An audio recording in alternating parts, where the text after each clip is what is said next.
The ambulance doors slammed open at Lincoln Elementary School, red lights slicing through the afternoon sun. Michael Webb was already running toward it, a small body cradled in his arms, not his daughter, but someone else's child, someone else's whole world.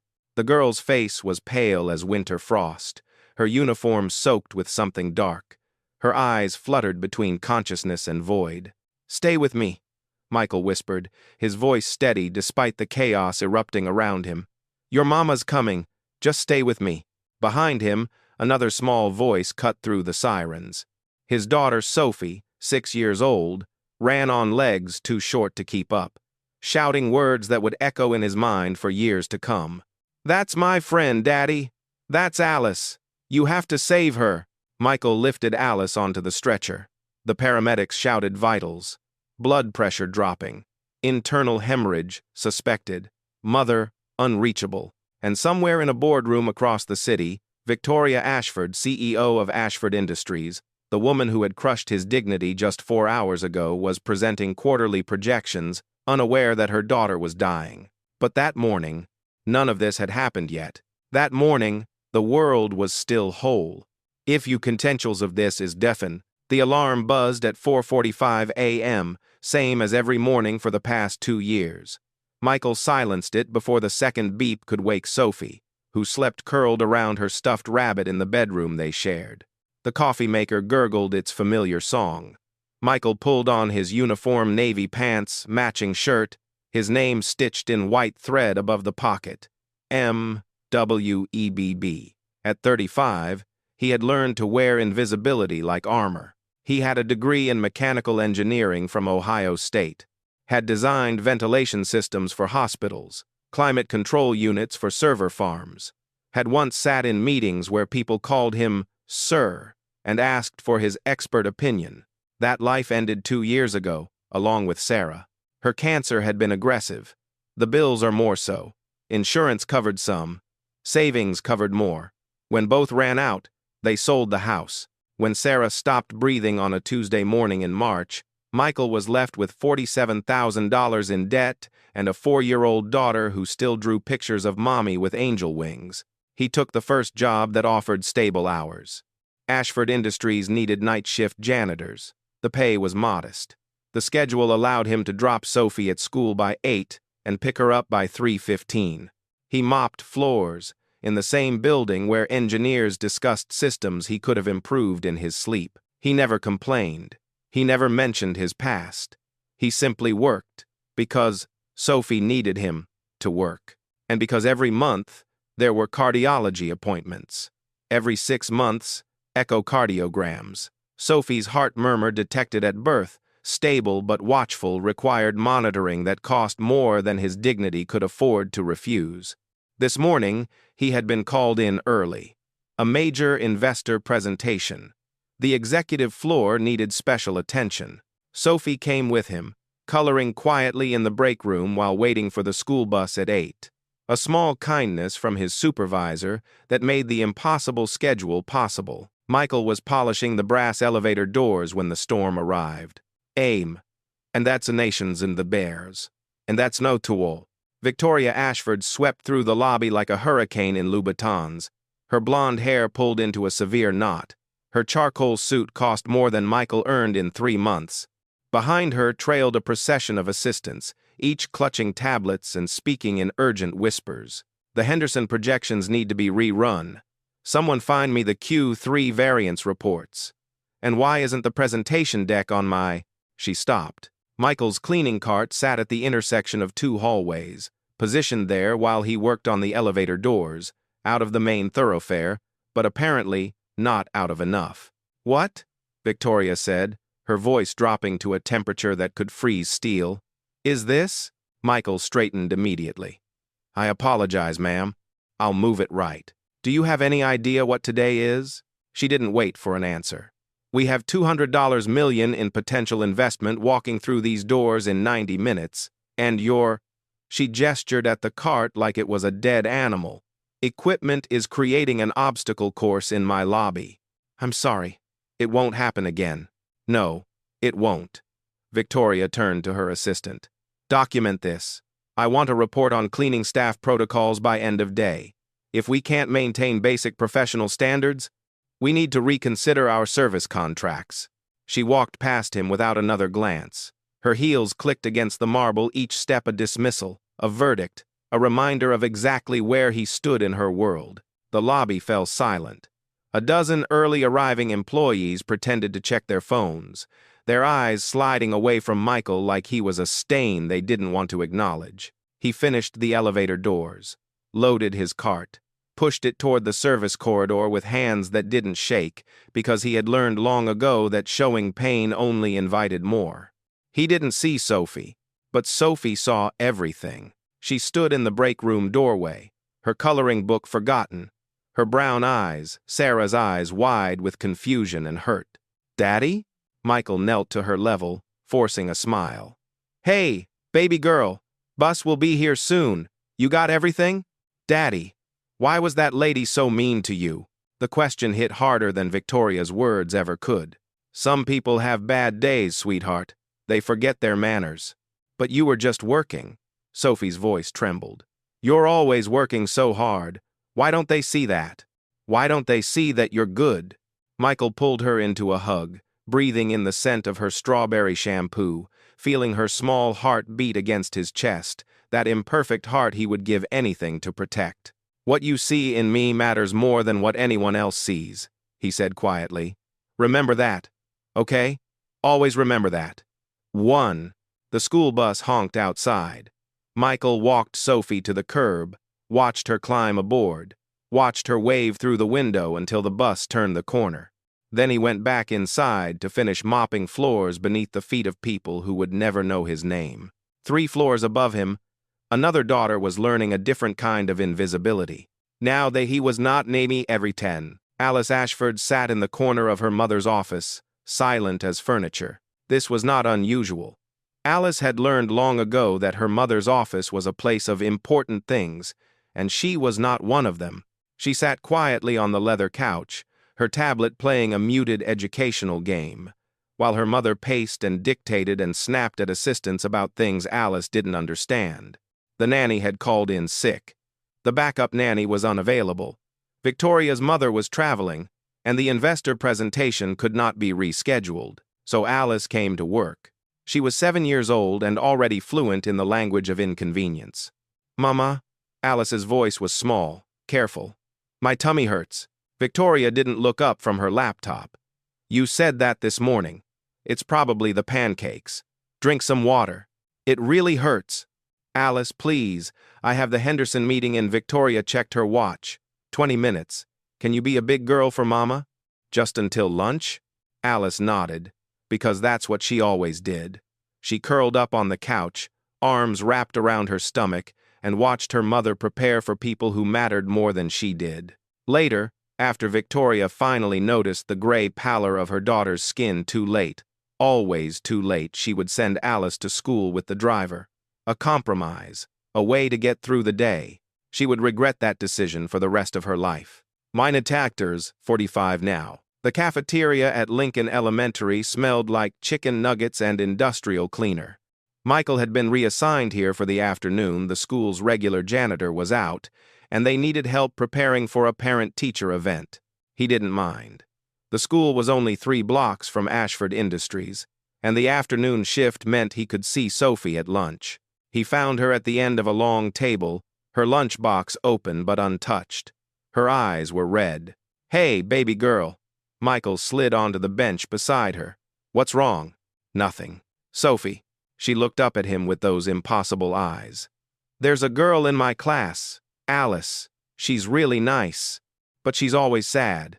Today she said her tummy hurts, and she's scared, but her mama's too busy to pick her up." "That's hard," Michael said carefully. "Is she feeling better now?" "I don't know." She went to the nurse. "Daddy, can we check on her?" "That's not really." "Please?" "She doesn't have any friends. No one talks to her because her mom is important and everyone thinks she's stuck up, but she's not. She's just lonely." Michael looked at his daughter, this child, who had inherited her mother's capacity for empathy, her instinct to reach toward others' pain instead of away from it. Sarah would have been so proud. "Okay," he said. Let's go check on your friend. Les mal again it, who has it these de say dal again. The nurse's office was small and fluorescent, the kind of room designed for scraped knees and faked stomach aches. But the girl on the examination table wasn't faking anything. Alice Ashford sat with her legs dangling, her face the color of old chalk. Michael recognized her immediately, the photograph on Victoria's desk, the glimpses in the lobby. The CEO's daughter, the princess of the empire that employed him. "Hi, Alice." Sophie bounced forward with the fearless enthusiasm of a child who didn't understand social hierarchies. "I'm Sophie. Remember me from assembly? I sat next to you when Tommy Martinez threw up." Alice managed a weak smile. "You gave me your napkin." "Yeah. Daddy, this is Alice. Alice, this is my daddy. He's the best daddy in the whole world." The nurse looked up from her paperwork, relieved to have another adult in the room. "She's had stomach pain all morning. Temperature's slightly elevated. I've been trying to reach her mother, but she's in meetings," Alice said quietly. "Important ones." Michael studied the girl. Something about her pallor bothered him, not the flush of fever, but something deeper, grayer. He had seen that color before, on Sarah, near the end.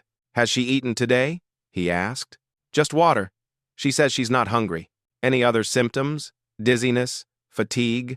Alice looked at him with surprise, as if adults didn't usually ask her direct questions. "I'm really tired, and my legs feel funny, like tingling." Michael felt something cold settle in his stomach. "Can I see her hands?" The nurse frowned but nodded. Michael knelt and gently took Alice's small hands in his. He turned them over, examining her palms, her nail beds, pale, too pale. And when he pressed his thumb against her fingernail, the color returned too slowly. "Call 911, he said. "Excuse me?" "Now. Call them now. Tell them you have a 7-year-old female with suspected internal bleeding." "Sir, I really don't think—" Alice made a small sound. Her eyes rolled back. Her body began to slide sideways off the examination table.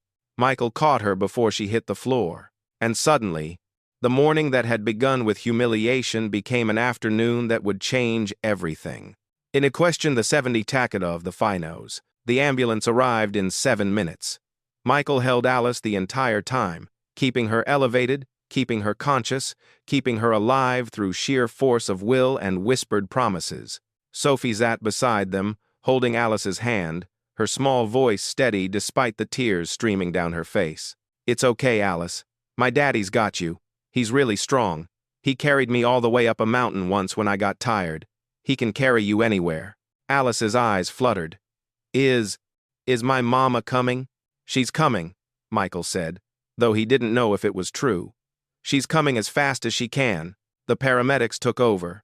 Michael stepped back, his shirt stained with something dark, his hands shaking now that the crisis was no longer in them. "Sir," one of the paramedics paused at the ambulance doors. "How did you know? The internal bleeding. How did you catch it?" Michael thought of Sarah, of the months spent learning to read her body's warnings, cataloging symptoms, becoming fluent in the language of dying. "Experience," he said. Sophie tugged at his hand. "Daddy, can we go with her? She's scared. She shouldn't be alone." Michael looked at the ambulance, at the small form barely visible through the windows, at his daughter's desperate face. "Yeah, baby girl, we can go. Now they don't tech the videoed. 17,500 to 17 potable 10. The waiting room at St. Vincent's Hospital was too bright and too quiet. Michael sat with Sophie curled against his side, her eyes finally closed in exhausted sleep. They had been here for over an hour. No one had told them anything. He shouldn't be here. He had no claim to this child, no right to information, no standing in the hierarchy of her care. He was just the janitor who had caught her when she fell. But Sophie had refused to leave. "She's my friend," she had said, with a certainty that allowed no argument. Friends don't leave friends alone when they're scared. The doors burst open. Victoria Ashford ran through them like a woman escaping a fire, her perfect hair disheveled, her perfect suit wrinkled, her perfect composure shattered into 1,000 pieces. "My daughter, Alice Ashford. They brought her in. Where is she?" Someone tell me where. Mrs. Ashford. A nurse intercepted her.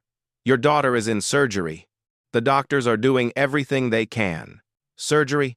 What do you mean, surgery? She had a stomach ache. She was fine this morning. She wasn't fine, Michael thought. She was gray and tired and scared, and you didn't see it because you were too busy being important. But he said nothing, because he understood, in a way Victoria never would, what it felt like to miss the signs, to look back and wonder what you could have done differently, to carry that weight forever. Victoria allowed herself to be led away. She didn't see Michael. She didn't see Sophie. She saw nothing but the doors her daughter had disappeared behind. Think you taken first? Dr. Sarah Randy emerged from the surgical suite with the exhausted determination of someone fighting a war. Mrs. Ashford, your daughter has a rare autoimmune condition that we believe has been developing for some time. It caused internal hemorrhaging in her abdomen. We've controlled the immediate bleeding, but she's lost significant blood and she's not stable. Then give her a transfusion. Give her whatever she needs. Money isn't. It's not about money. Dr. Randy's voice was gentle, but firm. Alice has a very rare blood type, O-negative, with an unusual antigen combination. Standard O-negative blood could cause a severe rejection reaction. We need a donor who matches her exact profile. Then find one. We're trying. We've contacted every blood bank in the region. We've put out an emergency call. Dr. Randy paused. So far, we haven't found anyone. Victoria felt the world tilt beneath her. What are you saying? I'm saying we have perhaps 2 hours to find a compatible donor. After that, she didn't finish. She didn't need to. Somewhere in the building, an intercom crackled to life. Code read. O-negative blood with rare antigen compatibility needed immediately. Pediatric emergency. All compatible donors report to the blood bank. In the waiting room, Michael Webb heard the announcement and looked down at his sleeping daughter. He thought of Alice's gray face, her fluttering eyes, her small voice asking if her mama was coming. He thought of another hospital room, another emergency, another woman he loved slipping away while he held her hand and prayed. He stood, lifting Sophie carefully. She stirred, but didn't wake. Excuse me, he said to the nearest nurse. The blood emergency. I'm O-negative. Where do I go? Levin Hizbaya. The compatibility test took 20 minutes. Michael sat in the examination room while technicians drew vials and ran analyses. Sophie had woken up, confused but calm, and now sat by the window, watching the clouds. Daddy, is Alice going to be okay? The doctors are helping her, baby girl. But you're helping too, right, with your blood? If I can. If I match. You'll match. Sophie said it with absolute certainty. You always help people. That's who you are. The door opened. Doctor. Randy stood in the doorway, her expression caught between disbelief and desperate hope. Mr. Webb, your blood work shows an antigen pattern we've only seen a handful of times. It's not just compatible with Alice's blood type, it's an exact match. Better than exact. Your particular combination could actually help her immune system accept the transfusion more effectively. What does that mean? It means you might be the only person in this city, possibly in this state, who can save her life. Michael looked at Sophie. She looked back at him with Sarah's eyes, full of trust and quiet courage. What do I need to do? Why then? End of 1,000 tasks a day. Victoria stood outside the blood bank, her face pressed against the window like a child outside a toy store. Inside, she could see him, the janitor from this morning, the man whose dignity she had crushed beneath her designer heels, now lying on a donation bed with a needle in his arm, giving his blood to save her daughter's life. His daughter sat beside him, the small girl with the lunchbox, the one Victoria had barely noticed when she swept through the lobby that morning, too busy being important to see anything at all. The girl was handing her father a cup of juice, her voice muffled through the glass but somehow audible anyway. You're saving my friend, Daddy. You're a hero. Victoria felt her legs give way. She caught herself against the wall, sliding down until she sat on the cold hospital floor, her $800 suit crumpling beneath her. The janitor, the obstacle, The man she had threatened to fire for having the audacity to exist in her path. He was saving her daughter without hesitation, without conditions, without any of the strategic calculations that governed her own existence. Why? She stayed there, watching through the glass, as a nurse entered the room with a clipboard. Standard protocol questions. Medical history. Dependents. Do you have any dependents with medical conditions we should be aware of? Michael glanced at Sophie. My daughter has a congenital heart condition, atrial septal defect, stable, but requires regular monitoring. And she's your only dependent? Yes, my wife passed away 2 years ago. Victoria closed her eyes. A widower.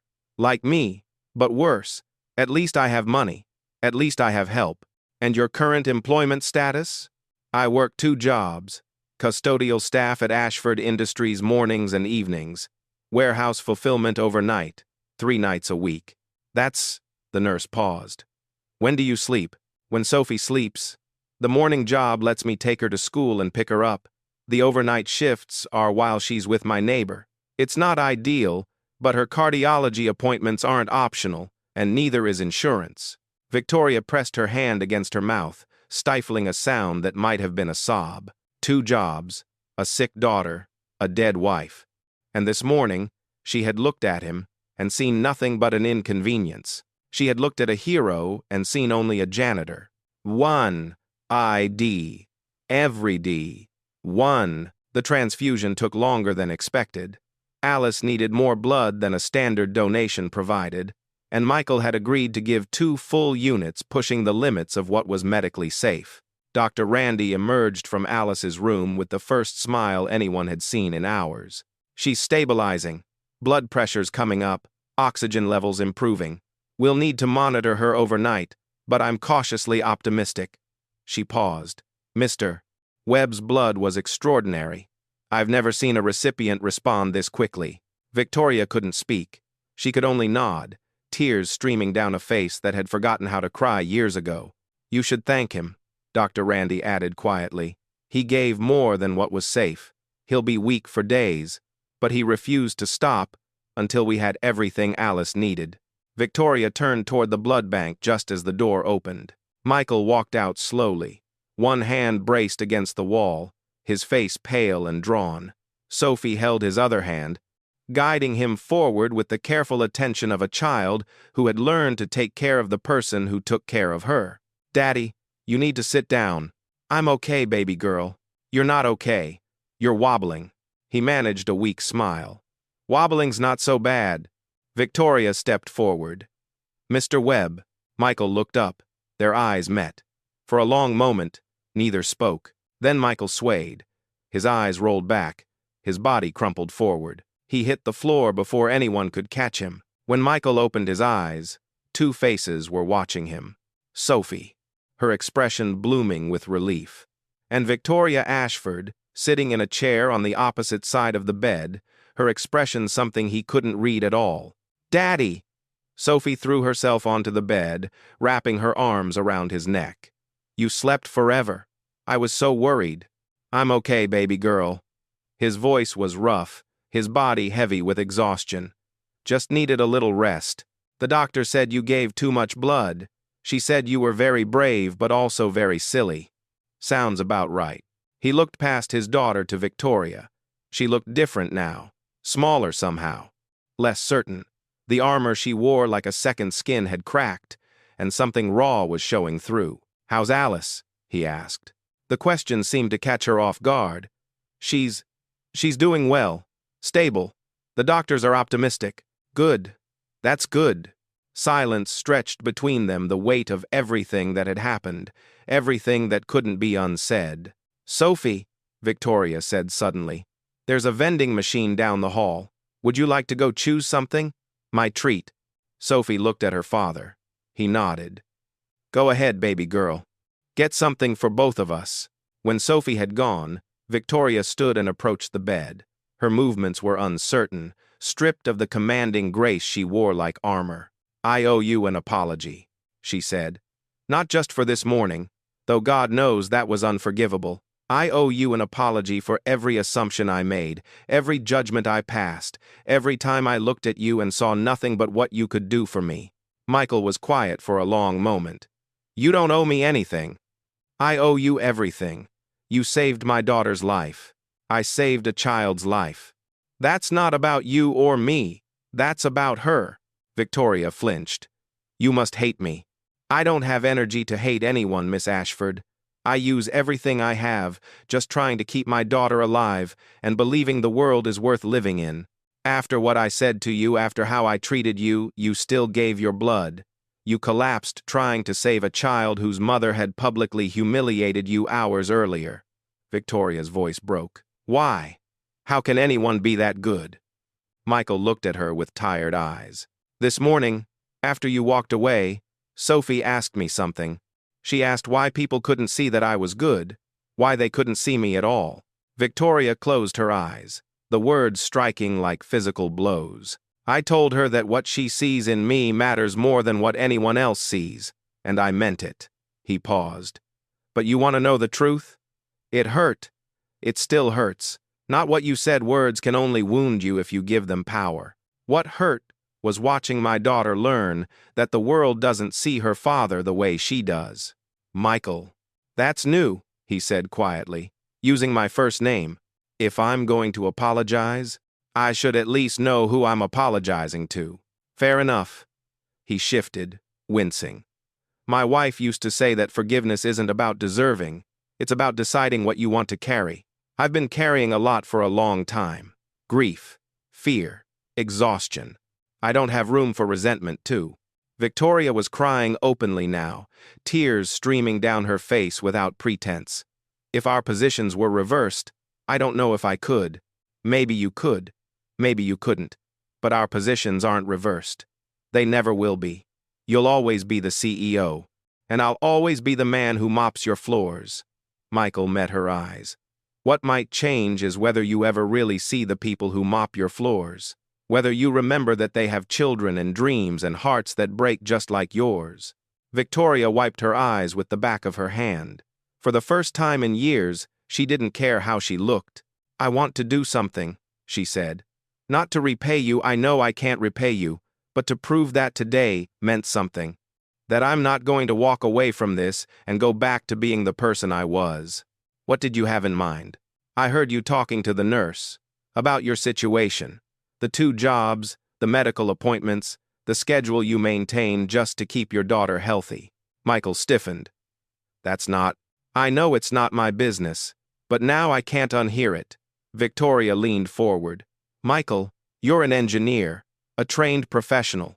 You're working yourself into an early grave, mopping floors and stacking boxes, because our society decided your circumstances matter more than your capabilities. I do what I have to do for Sophie. And what about what you deserve? Deserving is a luxury." His voice was flat. "I need hours that let me take my daughter to cardiology appointments. I need flexibility when she gets sick. I need a schedule that doesn't require me to choose between her health and my job. Engineering positions don't offer that." "They could." Michael laughed, a bitter sound. "Maybe in a fantasy world. Maybe in my company." Victoria sat up straighter. "I'm not offering you charity. I'm offering you an opportunity to do what you were trained to do, in a role that accommodates your reality as a single father." Victoria. Part-time. Remote when possible. Flexible scheduling around her appointments. Full benefits for both of you. She took a breath. "I have power, Michael. For once in my life, I want to use it for something that actually matters." He studied her face, searching for the catch, the angle, the strategic calculation. He had learned to expect ulterior motives from people in power. He found only sincerity, raw and uncomfortable, like a wound exposed to air, but real. "Why me?" he asked. "You must have hundreds of employees with stories as difficult as mine." "Because you saved my daughter. Because your daughter reminded me that I used to be human. And because when I looked at you this morning and saw nothing, I realized I've been blind for longer than I want to admit." She paused. "I can't fix the world, but I can fix my company." I can make sure that people like you don't have to choose between their dignity and their family's survival. A policy change? A complete overhaul. Flexible scheduling for caregivers, subsidized health care for all employees, emergency support funds, wages that reflect the work people do, not just the titles they hold. She met his eyes. I want you to help me design it. Not as a token voice, as a partner. Michael was quiet for a long time. He thought of Sarah, of the dreams they had shared, before illness and debt tore them apart. He thought of Sophie, of her fierce love and quiet courage. He thought of all the mornings spent mopping floors while equations danced in the back of his mind. I have conditions, he said finally. Name them. The program has to be real, not a PR stunt. Real support for real people. Agreed. And you have to listen when I tell you things you don't want to hear. Victoria smiled, a small, genuine expression that transformed her face. I wouldn't have it any other way. The door burst open. Sophie ran in, arms full of vending machine treasures. Daddy, they have cheese crackers. The orange kind and the yellow kind. Alice's mommy. Which kind do you want? Victoria looked at the small girl with the huge heart, the girl who had asked her father why people couldn't see that he was good and felt something crack open in her chest, something that had been frozen for far too long. Orange, please, she said. To not present a Davac and the followers. 6 weeks later, the lobby of Ashford Industries had been transformed. Where Michael Webb had once been humiliated, a small stage now stood. Where Victoria Ashford had walked past without seeing, employees from every level of the company now gathered together for the first time anyone could remember. Ladies and gentlemen, Victoria said from the podium, today, Ashford Industries launches the Dignity Project. Michael stood near the back, Sophie holding his hand. Alice stood with them, having insisted on attending despite her mother's concerns. The two girls had become inseparable, united by a bond forged in crisis and strengthened by something simpler, genuine friendship. This program exists because one man taught me something I should have learned years ago, Victoria continued. He taught me that dignity isn't earned, it's inherent. Every person who walks through these doors deserves to be seen, to be valued, to be treated with respect. She turned to look at Michael across the crowded lobby. Michael Webb saved my daughter's life. He did it knowing that I had treated him with contempt just hours earlier. He showed me grace when I deserved none. Her voice thickened. And he helped me see that the measure of a person has nothing to do with the title on their business card or the size of their paycheck. She stepped back from the podium. Michael, would you say a few words? He approached reluctantly, Sophie and Alice trailing behind him.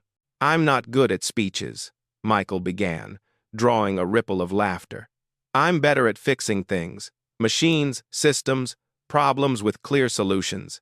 He paused, looking out at the faces watching him. But some problems don't have clear solutions. Being a single parent is one of them. For the past 2 years, I've woken up at 4:30 every morning, worked 2 jobs, and prayed that nothing would break, not Sophie's heart, not my body, not the fragile arrangement that kept us from falling through the cracks. His voice softened. This program won't solve everything. No program can. But it might mean one less parent has to choose between a doctor's appointment and a paycheck. One less child has to watch their parent be humiliated because the world decided their work wasn't valuable. He looked at Sophie, who smiled back at him with Sarah's eyes. Someone asked me recently what I wanted. Not what I needed, what I wanted. And I said, I want people like me to not have to sacrifice everything just to be treated with basic respect. He turned to Victoria. That's starting to happen. It's happening here, because someone who had every reason to stay the same chose to change instead. He paused. That's worth something. That's worth everything. A.T. This A.T. This was a very 5 ride. 3 months later, snow was falling on the hospital garden. Alice sat on a bench beside Sophie, both girls bundled in matching purple coats. They had just finished their medical appointments. Alice's autoimmune condition managed, Sophie's heart murmur stable, and were now building a snow fort with the serious concentration of architects designing a cathedral. Michael and Victoria sat on a nearby bench, watching their daughter's work. "She's different," Victoria said, nodding toward Alice. "Lighter, happier. She used to be so contained, like she was always waiting for me to have time for her. Do you have time now?" "I make time." Victoria smiled ruefully. "It turns out the company doesn't collapse if I leave before 8 p.m. Who knew?" Michael chuckled. "Probably everyone except you." They sat in comfortable silence. 3 months of working together had smoothed the awkward edges, transformed two strangers from opposite worlds into something that might eventually become friendship. "Michael," Victoria said finally, "can I ask you something?"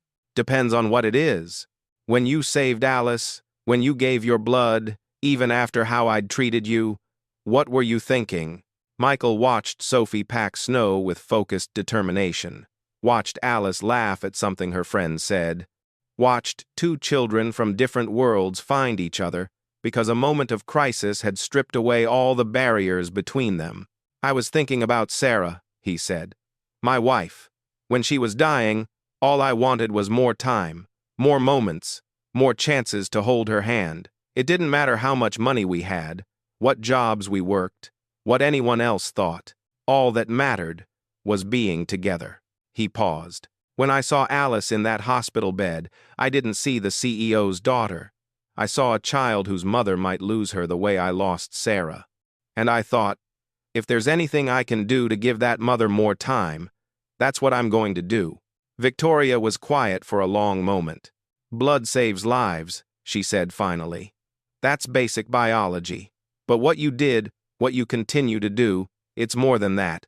You remind me that we're all the same, rich or poor, powerful or invisible. We all have the same blood running through our veins, the same fears, the same loves, the same desperate need to protect the people we care about." Michael turned to look at her. "That's the point, isn't it? The whole point of everything we're trying to build. Not charity, not compensation, just recognition. That everyone matters, that everyone's worth seeing." "Daddy," Sophie's voice cut through the cold air. "Alice wants to know if her mom can help us build the fort. We need more hands." Victoria laughed, a real laugh, full and unguarded. "Duty calls." "Better answer," Michael said. "Those girls don't tolerate slackers." Victoria stood, brushing snow from her coat. She paused, looking back at Michael. "Thank you," she said. "Not just for saving Alice, for saving me, too. For showing me the person I forgot I could be." Michael smiled. "That person was always there. Sometimes we just need someone to help us see ourselves the way our children see us." Victoria walked toward the snow fort. Alice handed her a shovel and began issuing instructions with the authority of a tiny general. Sophie joined in, the two girls bickering cheerfully about architecture while the CEO of a billion-dollar company knelt in the snow and did exactly as she was told. Michael watched them. He thought of Sarah, of how she would have loved this moment, this proof that kindness could transform strangers into family, that walls between worlds could crumble when people chose to see each other clearly. He thought of Sophie's question from that morning, so many weeks ago. Why don't they see that you're good? Maybe some of them never would. Maybe some walls were too high, some blindness too deep to cure. But here, in this garden, 4 people from 2 different worlds were building something together. Not just a snow fort, though, that too, but something more lasting. Something built on recognition and respect, and the simple revolutionary act of seeing each other as human beings. Michael stood and walked toward his daughter, toward Alice, toward Victoria, toward whatever came next.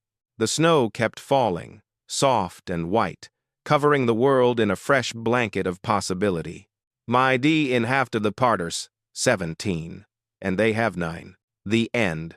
7 eyes with some other sophavire happen 71 for 1 8 X out of boast ours. There are things blood does beyond saving lives. It reminds us that we all have the same worth running through our veins." Michael Webb.